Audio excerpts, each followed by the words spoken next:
মাটিকে আয়ুষ্মান ভারতে কনভার্ট করা এবং লক্ষ্মীর ভান্ডারকে অন্নপূর্ণা যোজনায় কনভার্ট করার কাজ শুরু করা।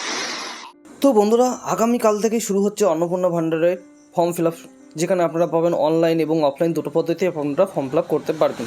চলুন দেখে নেওয়া যাক এই বিষয়ে আমাদের চিফ মিনিস্টার অর্থাৎ শুভেন্দু অধিকারী মহাশয় কী বলেছেন সেই সম্পর্কে।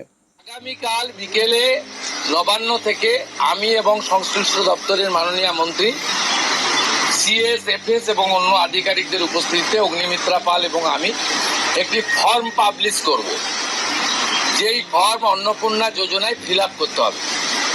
এবং আমরা কালকেই বিস্তারিত বলবো, কারণ এনরোলমেন্ট যখন যত তাড়াতাড়ি করবেন তত বেনিফিট আমরা দিতে পারব।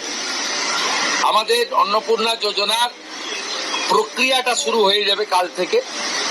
যেমন যেমন ফর্ম ফিল আপ হবে তেমন তেমন ৩,০০০ টাকা ট্রান্সফারও শুরু হয়ে যাবে। আর যতক্ষণ না ৩,০০০ টাকা ট্রান্সফার হচ্ছে, স্বাস্থ্যসাথী যেমন কন্টিনিউ রাখা হয়েছে আয়ুষ্মান ভারত কনভার্ট না হওয়া পর্যন্ত, এখানে আপনার লক্ষ্মী ভান্ডারকেও কন্টিনিউ করা হবে। বিস্তারিত কালকে আপনারা জানতে পারবেন, ফর্মের কপিও আপনারা কালকে পাবেন। অফলাইন অনলাইন অবশ্যই থাকবে, শুধু পাবলিকের উপরে ছেড়ে দেওয়া হবে না, বিধায়করা নিজ উদ্যোগে ফর্ম ফিল আপ করাবেন। তাহলে বন্ধুরা, আপনারা আগামীকাল থেকেই অনলাইন বা অফলাইন দুটো পদ্ধতিতেই ফর্ম ফিল আপ করতে পারবেন। এবং এই ফর্ম ফিল আপ কারা করতে পারবেন এবং কারা করতে পারবেন না সেই বিষয়ে আমাদের চিফ মিনিস্টার অর্থাৎ শুভেন্দু অধিকারী মহাশয় কী বলেছেন সেই বিষয়ে আমরা শুনে নেব তার মুখ থেকেই। এবং মাথায় রাখতে হবে, ভারতীয়রাই কেবলমাত্র এই সুযোগ পাবেন, অভারতীয়রাই সুযোগ পাবেন।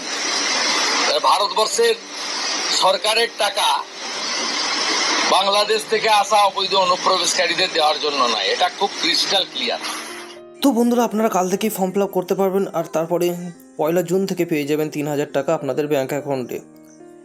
তো বন্ধুরা, আপনারা সময় অযথা নষ্ট করবেন না, যত শীঘ্রই সম্ভব আপনারা ফর্ম ফিল আপ করে রাখবেন, কারণ শেষের দিকে অনেক সময় সার্ভার প্রবলেম হয়ে থাকে। এবং এই ভিডিওটি যদি ভালো লাগে থাকে তাহলে অবশ্যই একটা লাইক শেয়ার করতে ভুলবেন না এবং সাবস্ক্রাইব করে রাখবেন, যাতে পরবর্তীকালে এই ধরনের সরকারি স্কিম আপনার কাছে পৌঁছে যায়। ভালো থাকবেন, সুস্থ থাকবেন।